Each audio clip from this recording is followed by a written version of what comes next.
नमस्कार दोस्तों। आज हम कक्षा 10 अर्थशास्त्र की पाठ्यपुस्तक से आर्थिक विकास की समझ में अध्याय 1 विकास चैप्टर को पढ़ने चल रहे हैं। तो पिछले अंक की तरह हम पढ़ने की कोशिश करेंगे और जहाँ पे आवश्यक होगा वहाँ पे हम एक्सप्लेन करेंगे। और जैसा आप सभी को पता है कि एक्सप्लेनेशन पार्ट एक अलग से आएगा, तो आपको परेशान होने की ज़रूरत नहीं है। आपको धैर्यपूर्वक साथ में पढ़ना है या सुनते चलना है, जैसा भी आपको उचित समझ में आए। तो चलिए प्रारंभ करते हैं। यहाँ पे कुछ शिक्षक के लिए निर्देश दिए गए हैं कि कैसे पढ़ाना है, क्या करना है। तो इस पे आपके काम का नहीं है, तो इसको हम स्किप करते हुए आगे बढ़ते हैं। अध्याय 1 विकास। विकास अथवा प्रगति की धारणा हमेशा से हमारे साथ है। हमारी आकांक्षाएं और इच्छाएं हैं कि हम क्या करना चाहते हैं और अपना जीवन कैसे जीना चाहते हैं। इसी तरह हम विचार रखते हैं कि कोई देश कैसा होना चाहिए, हमें किन अनिवार्य वस्तुओं की आवश्यकता है, क्या सभी का जीवन बेहतर हो सकता है, लोग मिलजुल कर कैसे रह सकते हैं, क्या और अधिक समानता हो सकती है। विकास इन सभी प्रश्नों पर विचार करने और इन लक्ष्यों को प्राप्त करने के उपायों से जुड़ा है। यह काम जटिल है और इस अध्याय में हम विकास को समझने की प्रक्रिया शुरू करेंगे। आप उच्च कक्षाओं में इन मुद्दों को अधिक गहराई से सीखेंगे। इसके अतिरिक्त ऐसे बहुत से प्रश्नों के उत्तर आपको अर्थशास्त्र में ही नहीं बल्कि इतिहास और राजनीति विज्ञान के पाठ्यक्रम में भी मिलेंगे। ऐसा इसलिए है कि हम आज जो जीवन जी रहे हैं वह अतीत से प्रभावित है। हम इसे जाने बिना बदलाव की इच्छा नहीं रख सकते। इसी तरह हम केवल एक लोकतांत्रिक राजनीतिक प्रक्रिया के द्वारा ही इन आशाओं और संभावनाओं को वास्तविक जीवन में प्राप्त कर सकते हैं। अब यहाँ पे एक चित्र दिया गया है, तो इसमें अलग अलग तरह में किचन में कोई खाना बना रहा है, कोई किताब पढ़ रहा है, कोई साइकिल चला रहा है। तो इसमें कहा गया है कि मेरे बगैर वो विकास नहीं कर सकते, इस व्यवस्था में मेरा विकास नहीं हो सकता। तो चलिए आगे चलते हैं। एक सब टॉपिक है विकास क्या वादा करता है, विभिन्न व्यक्ति विभिन्न लक्ष्य। हम यह कल्पना करने का प्रयास करें कि तालिका 1.1 यानी जो अभी बताया, जिसके बारे में दिखाया, तो हम यह कल्पना करने का प्रयास करें कि तालिका 1.1 में दी गई सूची के अनुसार लोगों के लिए विकास का क्या अर्थ हो सकता है, उनकी क्या आकांक्षाएं हैं। आप देखेंगे कि कुछ स्तंभ अधूरे भरे हुए हैं। इस तालिका को पूरा करने की कोशिश कीजिए। आप चाहें तो किन्हीं और श्रेणी के व्यक्तियों को जोड़ सकते हैं।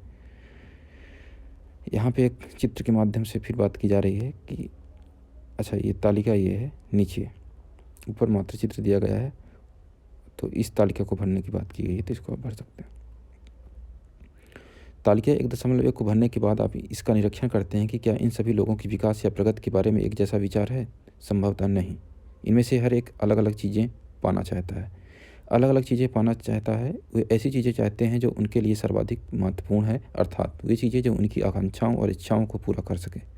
वास्तव में कई बार दो व्यक्ति या दो गुट ऐसी चीज़ें चाह सकते हैं जिनमें परस्पर विरोध हो सकता है। एक लड़की अपने भाई के समकक्ष आज़ादी और अवसर मिलने और भाई भी घर के कामकाज में हाथ बटाएगा की आशा रखती है। हो सकता है कि भाई को यह पसंद ना हो। इसी तरह अधिक बिजली पाने के लिए उद्योग पर ज़्यादा बांध चाहते हैं, लेकिन इससे ज़मीन जलमग्न हो सकती है और उन लोगों का जीवन अस्त व्यस्त हो सकता है जो बेघर हो जाएं। जैसे कि आदिवासी, वे इसका विरोध कर सकते हैं और हो सकता है कि अपने खेतों की सिंचाई के लिए केवल छोटे चेक बांध या तालाब पसंद करें। इस तरह दो बातें साफ है। एक, अलग अलग लोगों के विकास के लक्ष्य भिन्न हो सकते हैं, और दूसरा, एक के लिए जो विकास है वह दूसरे के लिए विकास ना हो, यहाँ तक कि वह दूसरे के लिए विनाशकारी भी हो सकता है। सब टॉपिक दूसरा, आय और अन्य लक्ष्य। आप अगर एक बार फिर तालिका 1.1 देखें तो एक बात समान पाएंगे। लोग चाहते हैं कि उन्हें नियमित काम, बेहतर मजदूरी और अपने उपज अथवा अन्य उत्पादों के लिए अच्छी कीमतें मिलें। दूसरे शब्दों में, वे ज़्यादा आय चाहते हैं। किसी भी तरह से ज़्यादा आय चाहने के अतिरिक्त लोग बराबरी का व्यवहार, स्वतंत्रता, सुरक्षा और दूसरे से आदर मिलने की इच्छा भी रखते हैं। वे भेदभाव से अप्रसन्न होते हैं। ये सभी महत्वपूर्ण लक्ष्य हैं, बल्कि कुछ मामलों में ये अधिक आय और अधिक उपभोग से अधिक महत्वपूर्ण हो सकते हैं, क्योंकि जीने के लिए केवल भौतिक वस्तुएं ही पर्याप्त नहीं होती। द्रव्य और उससे खरीदी जा सकने वाली भौतिक वस्तुएं एक कारक हैं जिस पर हमारा जीवन निर्भर है, लेकिन हमारा बेहतर जीवन ऊपर लिखी अभौतिक वस्तुओं पर भी निर्भर करता है। अगर आपको यह बात स्पष्ट नहीं लगती है तो अपने जीवन में अपने मित्रों की भूमिका के बारे में ज़रा सोचिए। आपको उनकी मित्रता की इच्छा हो सकती है। इसी तरह और भी बहुत सी चीज़ें हैं जिन्हें आसानी से मापा नहीं जा सकता, लेकिन उनका हमारे जीवन में बहुत महत्व है। इनकी प्रायः उपेक्षा कर दी जाती है, लेकिन यह निष्कर्ष निकालना गलत होगा कि जिसे मापा नहीं जा सकता वह महत्व नहीं रखता। यह एक चित्र दिया गया है, नर्मदा नदी पर सरदार सरोवर बांध की ऊंचाई में वृद्धि किए जाने की वृद्धि प्रदर्शन। तो जो सरदार सरोवर बांध जो डैम बना गुजरात में, जिसके समीप केवड़िया नामक स्थान पर सरदार पटेल की जो मूर्ति बनाई गई है, ऊंची प्रतिमा, तो उसमें जब निर्माण हो रहा था तो उसकी ऊंचाई बढ़ाने के विरुद्ध में जो प्रदर्शन हुए थे, तो उसके ये यहाँ पे इमेज दी गई है और आगे बात रखी जाएगी इसके माध्यम से। एक और उदाहरण देखिए, अगर आपको कहीं दूर दराज के इलाके में नौकरी मिलती है, उसे स्वीकार करने से पहले आप आय के अतिरिक्त बहुत से कारकों पर विचार करेंगे, जैसे कि आपके परिवार के लिए क्या सुविधाएं उपलब्ध होंगी, काम करने का वातावरण कैसा होगा या सीखने के क्या अवसर हैं। दूसरी नौकरी में यद्यपि आपको वेतन कम मिलता है, लेकिन यह नियमित रोजगार हो सकता है जो आपकी सुरक्षा की भावना को बढ़ाता है। एक अन्य नौकरी अधिक अधिक वेतन दे सकती है, लेकिन कार्य की सुरक्षा नहीं, और हो सकता है कि आपको परिवार के लिए पर्याप्त समय भी ना मिले। इससे आपकी सुरक्षा और स्वतंत्रता की भावना कम हो जाएगी। इसी तरह विकास के लिए लोग मिले जुले लक्ष्यों को देखते हैं।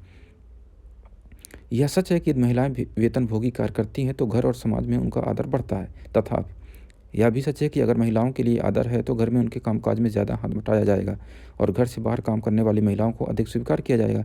सुरक्षित और संरक्षित वातावरण के कारण ज़्यादा महिलाएं विभिन्न प्रकार की नौकरियां या व्यापार कर सकती हैं। इसलिए लोगों के विकास के लक्ष्य केवल बेहतर आय के ही नहीं होते, बल्कि जीवन में अन्य महत्वपूर्ण चीज़ों के बारे में भी होते हैं। आओ इन पर विचार करें। तो कुछ प्रश्न हैं जिनको आप करने की कोशिश कीजिएगा। एक टॉपिक आया राष्ट्रीय विकास। तो राष्ट्रीय विकास क्या है, इसको देखते हैं।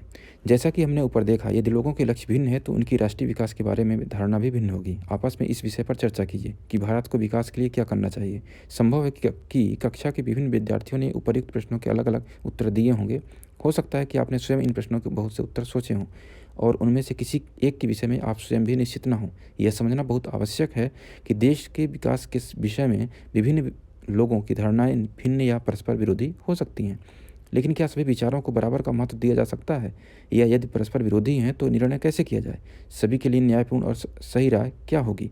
हमें यह भी सोचना होगा कि क्या कार्य करने का कोई बेहतर तरीका है, क्या इस विचार से बहुत से लोगों को लाभ होगा या कुछ को ही। राष्ट्रीय विकास का अभिप्राय इन सब प्रश्नों पर विचार करना है और इन पर विचार करें। फिर ये कुछ प्रश्न है, इसमें आप ध्यान दीजिएगा। अब एक ब्रैकेट में एक चीज़ लिखी गई है, इसको हम पढ़ लेते हैं। एक जहाज ने 500 टन, एक तरीके से एक उदाहरण है, एक जहाज ने 500 टन तरल जहरीले अवशेष एक शहर के खुले कूड़े घर और आसपास के समुद्र में डाल दिए। यह अफ्रीका के देश आइवरी कोस्ट में अबिदजान शहर में हुआ। इन खतरनाक जहरीले अवशेषों से निकलने वाले धुएं से लोगों ने जी मितलाना, चमड़ी पर ददोरे पड़ना, बेहोश होना, दस्त लगना इत्यादि की शिकायत की। 1 महीने के बाद 7 लोग मारे गए, 20 अस्पताल में भर्ती हुए और विषाक्तता के कारण 26,000 लोगों का इलाज किया गया। पेट्रोल और धातुओं से संबंधित एक बहुराष्ट्रीय कंपनी ने आइवरी कोस्ट की एक स्थानीय कंपनी को अपने जहाज से जहरीले पदार्थ फेंकने का ठेका दिया था। अब इनमें 2 सवाल उठते हैं कि किन लोगों को लाभ हुआ और किन को नहीं। दूसरा, इस देश के विकास के लक्ष्य क्या होने चाहिए। तो इस तरीके से ये सवाल दिया गया। तब कार्यकलाप 1 दिया गया है, इसको देखते हैं। यदि विकास की धारणा में ही भिन्नता और परस्पर विरोध हो सकता है तो निश्चित रूप से विकास के तरीकों में भी भिन्नता हो सकती है। अगर आप ऐसे किसी भी बात से परिचित हैं तो आप विभिन्न व्यक्तियों के तर्क जानने का प्रयास कीजिए, या आप लोगों से बातचीत करके या अखबारों और टेलीविज़न के माध्यम से जान सकते हैं। तो कुल मिला के जो ऊपर के चैप्टर में बात की गई, ये अभी तक इसका सारांश में ये है कि जो विकास हमारे लिए है वो दूसरे के लिए विकास नहीं हो सकता। अगर हमें विकास के लिए, अगर हमें नौकरी चाहिए, नौकरी से अगर हमारा विकास होता है, अगर यही हमारी पोस्टिंग कहीं सुदूर क्षेत्रों में हो जाए जहाँ पे स्वास्थ्य सुविधाएं नहीं हैं, यातायात की सुविधाएं नहीं हैं, ऐसी परिस्थिति में वह क्या उस नौकरी को हम करना चाहेंगे जिसमें हम कि संभव नहीं है कि हम परिवार से भी बराबर मिल पाएँ, फ़ोन की सुविधाएं भी नहीं है। तो एक तरीके से ये बातें की जा रही हैं कि हम विकास तो देखते हैं, हम पैसा भी अर्न करना चाहते हैं, आय भी बढ़ाना चाहते हैं, लेकिन ये ज़रूरी नहीं है कि हम और दूसरी जो चीज़ें हैं उनको नज़रअंदाज करके ये करें। तो हर इंसान की अलग अलग प्राथमिकताएं हो जाती हैं। जो ये कूड़े का एग्जांपल दिया कि एक के लिए तो मान लीजिए आप घर से, मैं दूसरा उदाहरण लूँगा अगर इसमें, कि आपने घर से कूड़ा साफ़ किया और ले जाके रोड में फेंक दिया, जैसा कि शहरों में अधिकांश देखा जाता है कि जगह जगह पे जो है तो कूड़े के ढेर लगे होते हैं। तो हमने तो घर की सफाई किया, एक तरीके से घर हमारा साफ़ सुथरा बढ़िया विकसित हो गया, कोई आया, हमारा गेस्ट आया तो उसको लगा हाँ अच्छा घर है, साफ़ सुथरा है, मतलब ये तरक्की कर रहे हैं, बढ़िया सारी चीज़ें हैं। लेकिन सामने जो कूड़ा लग गया तो वो दूसरे के लिए, मान लीजिए वहाँ पे कोई बेचारा गरीब का घर है, तो क्या उसके लिए विकास हुआ? तो विकास की अलग अलग डिफिनीशन है। तो आखिर एक राष्ट्रीय विकास, देश के विकास या समाज के विकास के लिए क्या चीज़ें ऐसी होनी चाहिए जो थोड़ा सा स्वीकारपूर्ण हो, और एक के लिए अगर विकास है तो थोड़ा दूसरे के लिए कम से कम वो एक वरदान, एक के लिए दूसरे के लिए अभिशाप ना हो। तो कुछ चीज़ें अभी आगे आएंगी, तो आप इसको ध्यान में समझते हुए आगे बढ़िएगा। आगे चलते हैं। विभिन्न देशों या राज्यों की तुलना कैसे की जाए? अब यहाँ पे एक सवाल है टॉपिक के रूप में। आप पूछ सकते हैं कि अगर विकास का अर्थ अलग अलग हो सकता है तो फिर कुछ देशों को विकसित और कुछ को अविकसित कैसे कहा जा सकता है? इससे पहले कि हम इस विषय पर एक अन्य प्रश्न के बारे में सोचते हैं। जब हम भिन्न भिन्न चीज़ों की तुलना करते हैं तो उसमें समानताएं और अंतर दोनों हो सकते हैं। हम इनकी तुलना करने के लिए किन पहलुओं का प्रयोग करते हैं? कक्षा में विद्यार्थियों को ही देखते हैं। हम भिन्न विद्यार्थियों की तुलना कैसे करते हैं? उनमें ऊंचाई, स्वास्थ्य, प्रतिभा और रुचि के अनुसार अंतर है। हो सकता है कि सबसे स्वस्थ विद्यार्थी सबसे पढ़ाकू विद्यार्थी ना हो, सबसे बुद्धिमान विद्यार्थी हो सकता है मित्रता व्यवहार ना रखता हो। तो हम विद्यार्थियों की तुलना कैसे करते हैं? हम जो मापदंड प्रयोग करेंगे वह तुलना के उद्देश्य पर निर्भर करेगा। खेल कूद टीम, वाद विवाद टीम, संगीत टीम या पिकनिक के लिए टीम, सबके चयन के लिए अलग अलग मापदंड होंगे। फिर भी अगर हमें किसी उद्देश्य से कक्षा के विद्यार्थियों की सर्वांगीण प्रगति के बारे में मानक चाहिए तो हम उसे कैसे चुनेंगे? इस प्रश्न पूछे जा रहे हैं, आप थिंक करिए। सामान्यतया हम व्यक्तियों की एक या दो महत्वपूर्ण विशेषताएं लेकर उनके आधार पर तुलना करते हैं। तुलना के लिए क्या महत्वपूर्ण विशिष्टताएं चुनी जाएं, इस पर मतभेद हो सकते हैं। विद्यार्थियों का मित्रतापूर्ण व्यवहार और सहयोग भावना, उनकी रचनात्मकता या उनके द्वारा प्राप्त अंक, या यही बात विकास पर भी लागू होती है। देशों की तुलना करने के लिए उनकी आय सबसे महत्वपूर्ण विशिष्टता समझी जाती है। जिन देशों की आय अधिक है उन्हें कम आय वाले देशों से अधिक विकसित समझा जाता है। यह इस समझ पर आधारित है कि अधिक आय का अर्थ है मानवीय आवश्यकताओं की सभी वस्तुओं का अधिक होना। जो भी लोगों को पसंद है और जो उनके पास होना चाहिए, वे उन सभी वस्तुओं को अधिक आय के द्वारा प्राप्त कर पाएंगे। इसलिए ज़्यादा आय अपने आप में एक महत्वपूर्ण लक्ष्य समझा जाता है। अब एक देश की आय क्या है? अंतर्दृष्टि से किसी देश की आय उस देश के सभी निवासियों की आय है। इससे हमें देश की कुल आय ज्ञात होती है। लेकिन देशों के बीच तुलना करने के लिए कुल आय इतना उपयुक्त माप नहीं है, क्योंकि देशों की जनसंख्या अलग अलग होती है। कुल आय की तुलना करने से हमें यह ज्ञात नहीं होगा कि औसत व्यक्ति क्या कमा सकता है। क्या एक देश के लोग दूसरे देश के लोगों से बेहतर हैं? इसलिए हम औसत आय की तुलना करते हैं, जो कि देश की कुल आय को कुल जनसंख्या से भाग देकर निकाली जाती है। औसत आय को प्रति व्यक्ति आय भी कहा जाता है। अब यहाँ पे एक तरीके से एक आय की बात की गई है, जो हम राष्ट्रीय आय कहते हैं। तो क्या होता है जनरली कि हम जो आय टोटल है उसमें टोटल जनसंख्या को भाग देते हैं तो हमारा निकल जाता है, उसी को हम प्रति व्यक्ति आय भी कहते हैं या औसत आय भी कहते हैं। ठीक है, लेकिन इसके लिए ज़रूरी नहीं है कि हर व्यक्ति उतना ही कमा रहा हो। आपको पता है, डेटा आते हैं कि 1% लोगों के, जो टॉप के 1% लोग हैं, उनके पास देश की 50% से अधिक संपत्ति है। तो इस तरीके के जो डेटा होते हैं तो इसका मतलब कि जो शेष 50% लोग हैं या शेष 99% लोग हैं, उनके पास लेस देन 50% इनकम है। तो लेकिन फिर भी हम किसी देश की राष्ट्रीय आय निकालने के लिए पैमाना तो चाहिए, तो वो हम एक डेटा के रूप में देखने के लिए निकाल लेते हैं, जो कि ज़रूरी नहीं है कि वो प्रति व्यक्ति आय वास्तव में हो। विश्व बैंक की विश्व विकास रिपोर्ट के अनुसार देशों का वर्गीकरण करने में इस मापदंड का प्रयोग किया गया है।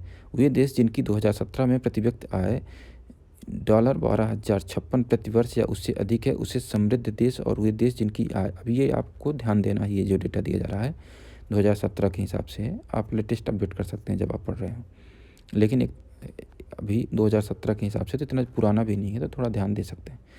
वे देश जिनकी 2017 में प्रति व्यक्ति आय $12 में $12,056 प्रति वर्ष या उससे अधिक है, उसे समृद्ध देश, और वे देश जिनकी प्रति व्यक्ति आय $995 प्रति वर्ष या उससे कम है, उन्हें निम्न आय वाला देश कहा गया है। भारत मध्य आय वर्ग के देशों में आता है, क्योंकि उसकी प्रति व्यक्ति आय 2017 में केवल $, कितना थी, 1820 प्रति वर्ष थी। समृद्ध देशों, जिनमें मध्य पूर्व के देश और कुछ अन्य छोटे देश शामिल नहीं हैं, को आमतौर पर विकसित देश कहा जाता है। औसत आय। यद्यपि औसत आय तुलना के लिए उपयोगी है, फिर भी यह असमानताएं छुपा देते हैं। उदाहरण के लिए दो देश का और खा पर विचार करते हैं। सरलता के लिए हम मानते हैं कि प्रत्येक देश में 5 निवासी हैं। तालिका 1.2 में दिए गए आंकड़ों के अनुसार दोनों देशों की औसत आय निकाली। तो एक तरीके से ये डेटा दिया गया है अलग अलग आय का। तो इसमें का में दिया गया है कि तकरीबन 9,500 से लेके पहले व्यक्ति के आखिरी व्यक्ति की आय जो है 10,200 के बीच में है। और खा में दिया गया है कि पहले व्यक्ति की 500, दूसरे की 500, तीसरे की मतलब पहले 4 की 500 की इनकम है और लास्ट वाले क्या है 48,000 है। तो अब आप समझिए कि एक व्यक्ति की आय 48,000 है, शेष 4 की 500, तो औसत निकालेंगे तो इक्वल आ जाएगा। लेकिन क्या होगा, 4 लोग तो बेचारे $500 पे है ना, या 500 रुपये में है। तो इसलिए इसको आप देख सकते हैं। क्या आप इन दोनों देशों में रहकर समान रूप से सुखी होंगे? क्या दोनों देश बराबर विकसित हैं? शायद हम में से कुछ लोग देश खा में रहना पसंद करेंगे अगर हमें यह आश्वासन हो कि हम उस देश के 5वें नागरिक होंगे। लेकिन अगर हमारी यह नागरिकता संख्या लॉटरी के द्वारा निश्चित होगी तो शायद हम में से ज़्यादातर लोग देश का में रहना पसंद करेंगे। ऐसा इसलिए क्योंकि यद्यपि दोनों देशों की औसत आय एक समान है, देश का के लोग ना तो बहुत अमीर हैं ना बहुत गरीब, जबकि देश का के ज़्यादातर नागरिक गरीब हैं और एक व्यक्ति बहुत अमीर है, क्योंकि 4 व्यक्ति के पास 500 रुपये की इनकम थी, एक के पास 48,000 की। इसलिए यद्यपि औसत आय तुलना के लिए उपयोगी है, लेकिन इससे आप पता नहीं चलता कि यह आय लोगों में किस प्रकार वितरित है। कुछ चित्र दिए गए हैं, देख सकते हैं। यहाँ पे कुछ और इन पर विचार करने के सवाल हैं, तो इनको आप देख सकते हैं और इस पर आप काम कर सकते हैं। आगे चलते हैं।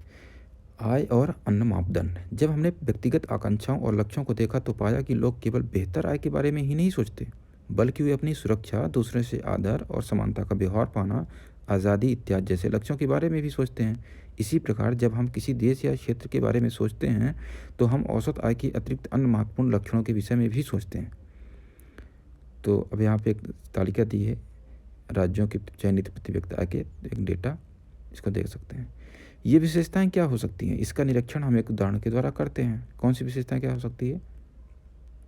औसत आय के जो लक्षण होते हैं, तो ये विशेषताएं क्या हो सकती हैं, इसका निरीक्षण हम एक उदाहरण के द्वारा करते हैं। तालिका 1.3 हरियाणा, केरल और बिहार की प्रति व्यक्ति आय दर्शाती है। वास्तव में ये आंकड़े वर्ष 2015-16 की वर्तमान कीमतों पर प्रति व्यक्ति निवल राज्य घरेलू उत्पाद के हैं। अभी हम इस जटिल शब्द का क्या वास्तविक अर्थ है उसे छोड़ देते हैं। कौन सा जटिल शब्द? निवल राज्य घरेलू उत्पाद, प्रति व्यक्ति निवल राज्य घरेलू उत्पाद। तो इसको हम बाद में देखेंगे, इसकी डिफिनीशन। मोटे तौर पर हम इसे राज्य की प्रति व्यक्ति आय मान सकते हैं। अब निवल आय का मतलब होता है कि वो नेट इनकम के रूप में, ठीक है। तो उसको इंग्लिश में नेट इनकम, अर्थशास्त्र में थोड़ा इंग्लिश के वर्ड ज़्यादा आसान होते हैं, हिंदी के ज़्यादा कठिन हो जाते हैं। हम देखते हैं कि इन तीनों राज्यों में हरियाणा की प्रति व्यक्ति आय सबसे अधिक है और बिहार सबसे पीछे है। इसका अर्थ है कि औसतन हरियाणा में एक व्यक्ति एक वर्ष में 1,62,034 रुपये कमाता है, जबकि बिहार में औसतन वह केवल 31,454 रुपये कमाता है। इसलिए अगर विकास को मापने के लिए प्रति व्यक्ति आय का प्रयोग किया जाए तो तीनों राज्यों में हरियाणा सबसे अधिक और बिहार सबसे कम विकसित राज्य माना जाएगा। अब हम इन तीनों राज्यों के कुछ और आंकड़ों पर नज़र डालते हैं जो कि तालिका 1.4 में दिए गए हैं। तो यहाँ पे साक्षरता दर, शिशु मृत्यु दर और निवल उपस्थित अनुपात यानी प्रति 100 व्यक्ति में दिया गया है। तो इसका डेटा है जिसके बारे में आगे एक्सप्लेन किया जाएगा। आप देख सकते हैं कि इस कहाँ साक्षरता दर है। तो साक्षरता दर केरल में सर्वाधिक है। मैं एक डेटा लेता हूँ 2011 की, तो हरियाणा में 82, केरल में 94 और बिहार में 65% की दर। तो अब देखिए अब आगे विकास में और क्या चीज़ें शामिल हो सकती हैं उस पर आपको चर्चा मिलेगी। यह तालिका क्या दर्शाती है? तालिका का पहला स्तंभ दिखाता है कि केरल में 1000 जीवित पैदा हुए बच्चों में से 12 बच्चे 1 वर्ष की आयु तक पहुंचने से पहले मर जाते हैं, लेकिन हरियाणा में यह अनुपात 36 था, जो केवल केरल की तुलना में 2 गुना से ज़्यादा है। दूसरी ओर हरियाणा की प्रति व्यक्ति आय केरल से ज़्यादा है, जैसा कि तालिका 1.3 में दिखाया गया है। देखिए हरियाणा में 1 साल तक पहुंचने तक 36 बच्चे मर जाते हैं, जबकि केरल में मात्र 12, जबकि हरियाणा की प्रति व्यक्ति आय ज़्यादा है किसके? केरला से। तो ये यहाँ पे तुलना की गई जैसा तालिका 1.3 में दिखाया गया है। जरा सोचिए कि अपने माता पिता के लिए आप कितने प्यारे हैं। यह सोचिए कि सब लोग कितना प्रसन्न होते हैं जब कोई बच्चा जन्म लेता है। अब ऐसे माता पिताओं के बारे में सोचिए जिनके बच्चे अपने पहले जन्मदिन से पहले ही मर जाते हैं, यानी 1 साल के भीतर। ऐसे माता पिताओं को कितना दुख महसूस होता होगा। दूसरा, यह देखिए कि ये आंकड़े किस वर्ष के हैं। वर्ष 2016 के हैं तो हम बहुत पुराने समय की बात नहीं कर रहे हैं। यह हमारी स्वतंत्रता के 70 वर्ष बाद की बात है, जब हमारे देश के बड़े शहर ऊंची ऊंची इमारतों और खरीदारी के लिए शॉपिंग मॉल से भरे हुए हैं। समस्या शिशु मृत्यु दर पर समाप्त नहीं होती। जहाँ पे हमारे यहाँ एक तरफ शहरों में इतनी वो देखने को मिलती है, शॉपिंग मॉल बड़े बड़े, वहाँ पे कितने लोग हैं कि एक साल भी अपनी उम्र नहीं पूरी कर पाते। समस्या शिशु मृत्यु दर पर समाप्त नहीं हो जाती है। तालिका का अंतिम स्तंभ दिखाता है कि बिहार के लगभग आधे बच्चे कक्षा 8वीं के बाद स्कूल नहीं जा रहे हैं। कितने? आधे, यानी 100 में से 50। अर्थात यदि आप बिहार के किसी स्कूल में पढ़ते होते तो आपकी प्रारंभिक कक्षा के लगभग आधे से अधिक बच्चे गायब होते। जिन बच्चों को स्कूल में होना चाहिए था वे वहाँ नहीं होते। अगर ये आपके साथ होता तो आप अभी यह सब ना पढ़ पाते जो पढ़ रहे हैं। कल्पना करिए इन बातों में। सार्वजनिक सुविधाएं। अब अगला सब टॉपिक क्या है? विकास के लिए सार्वजनिक सुविधाएं। ये पैमाना देखते हैं।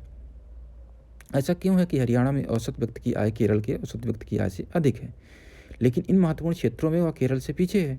इसका कारण यह है कि यह आवश्यक नहीं कि जेब में रखा रुपया वे सब वस्तुएं और सेवाएं खरीद सकें जिनकी आपको एक बेहतर जीवन के लिए आवश्यकता हो सकती है। नागरिक कितनी भौतिक वस्तुएं और सेवाएं प्रयोग कर सकते हैं, इसके लिए आय अपने आप में संपूर्ण रूप से पर्याप्त सूचक नहीं है। उदाहरण के लिए, सामान्यतया आपका द्रव्य आपके लिए प्रदूषण मुक्त वातावरण नहीं खरीद सकता या बिना मिलावट की दवाएं आपको नहीं दिला सकता, जब तक आप ऐसे समुदाय में ही जाकर नहीं रहने लग जाते जहां ये सुविधाएं पहले से उपलब्ध हैं। द्रव्य आपको संक्रामक बीमारियों से भी नहीं बचा सकता जब तक कि आपका पूरा समुदाय इनसे बचाव के लिए एक कदम नहीं उठाता।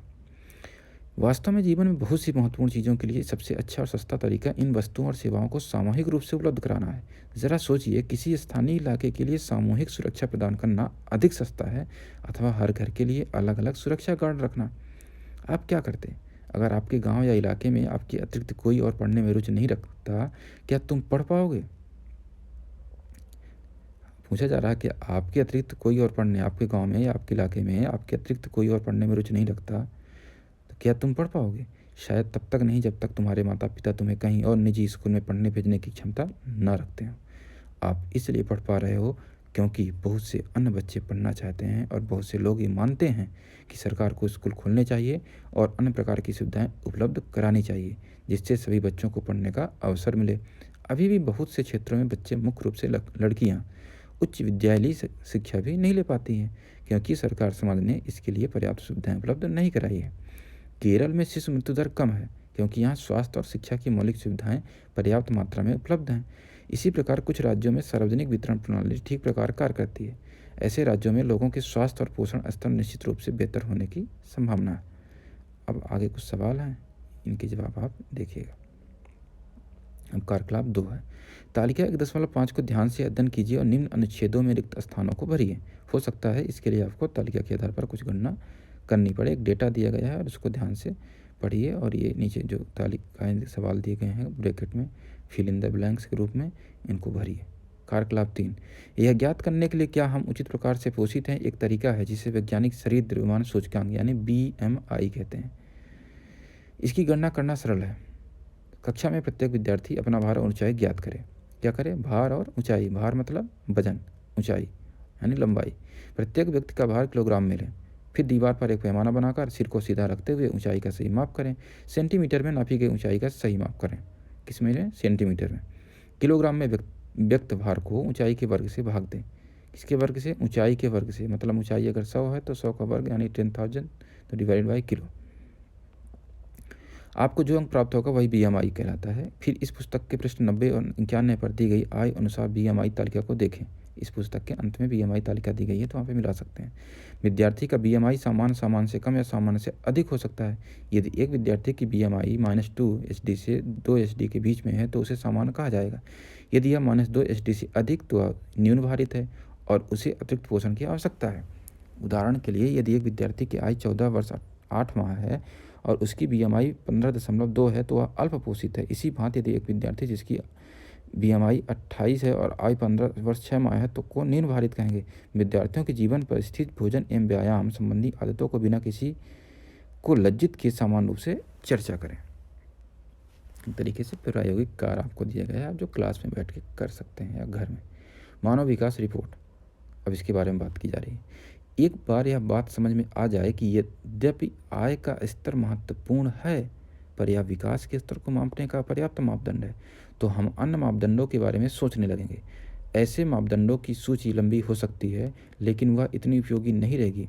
हमें अधिक महत्वपूर्ण चीज़ों की कम संख्या में आवश्यकता है। स्वास्थ्य और शिक्षा के सूचक जैसे हमने केरल और हरियाणा की तुलना करने के लिए प्रयोग किए, ऐसे ही सूचकों में हैं।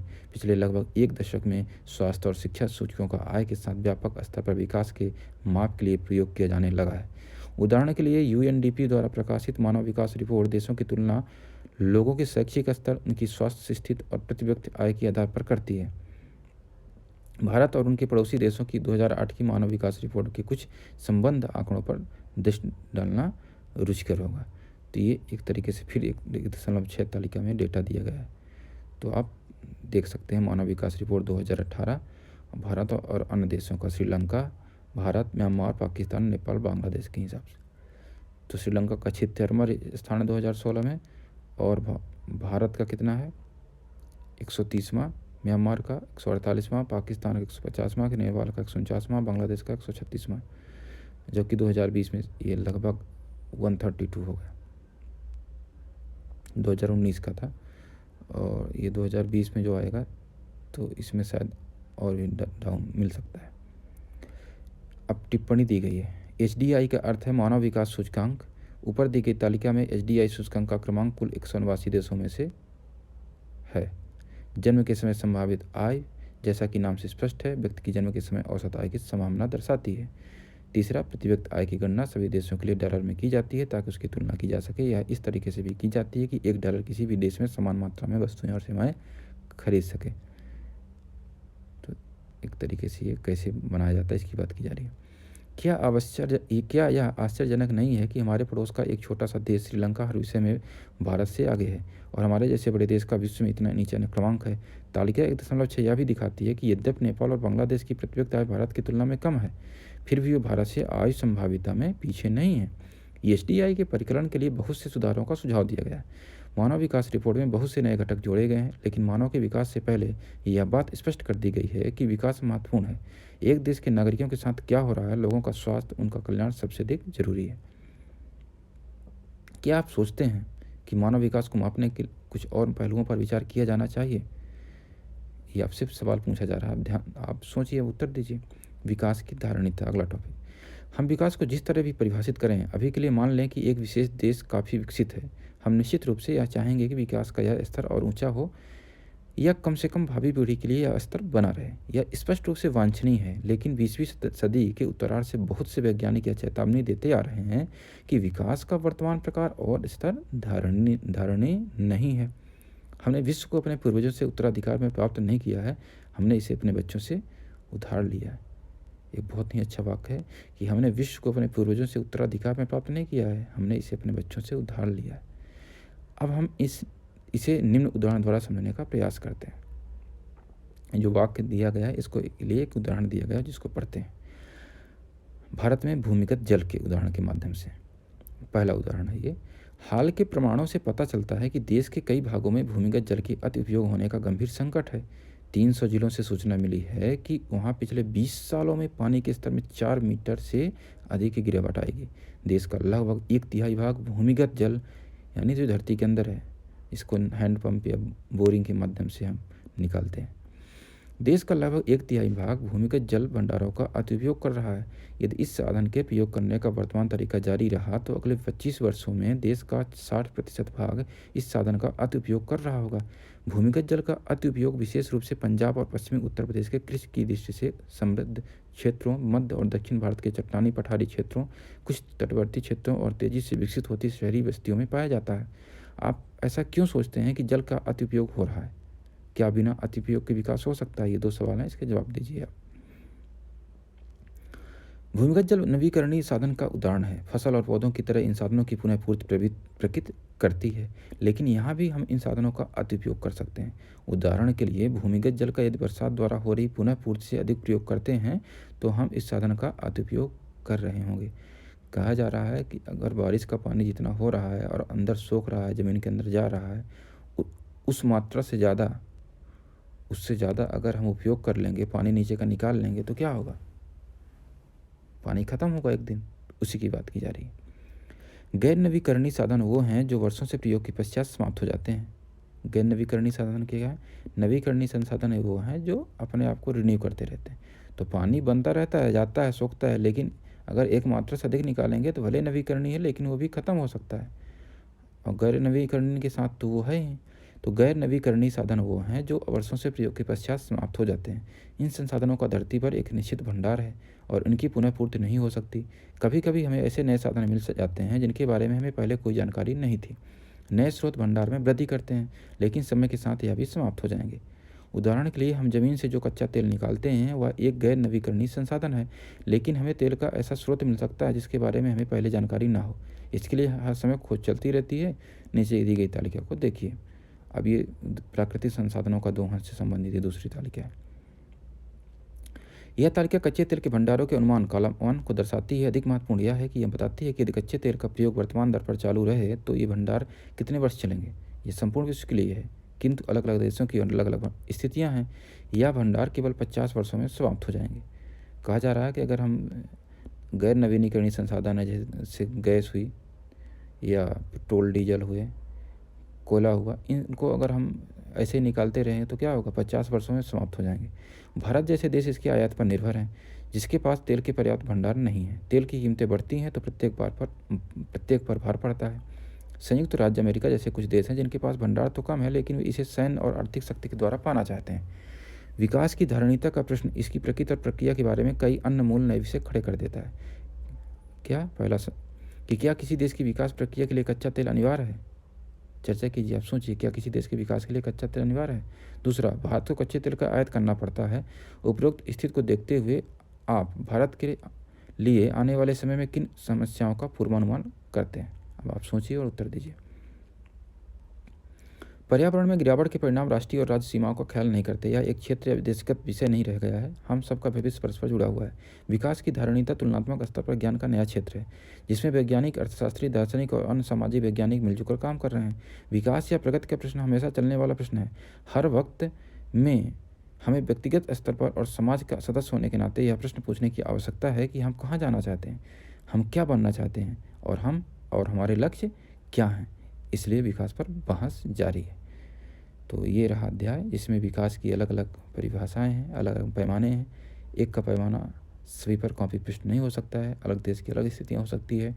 प्रति व्यक्ति आय अगर देश की राष्ट्रीय आय को मापने का मापक है, लेकिन वह प्रति व्यक्ति आय लोगों के विकास को दर्शाए, ये ज़रूरी नहीं है। तो ये सारी बातें थी। आप इसको पढ़िएगा और सुनिएगा। दोबारा एक बार समझ में आए तो पढ़ने की कोशिश करिएगा। एक्सप्लेनेशन पार्ट अलग से आएगा। ये कुछ सवाल दिए गए हैं, अभ्यास के प्रश्न हैं, तो इनको आप उत्तर देने की कोशिश कीजिएगा। तो इस अंक में अभी के लिए इतना ही। और आप इस जो अध्याय है या जो अंक है जो भी अपलोड हो रहे हैं, तो इनको आप घर में या मित्रों में, बहुत सारे आपके पास व्हाट्सएप ग्रुप बने होते हैं, वहाँ पे शेयर करिएगा। तो किसी के भी काम आएगी तो अच्छा रहेगा, तो आपके लिए भी, हमारे लिए भी। तो इस अंक में अभी इतना ही। अगले अंक में हम फिर से आपसे मिलेंगे। तो आपका बहुत बहुत धन्यवाद।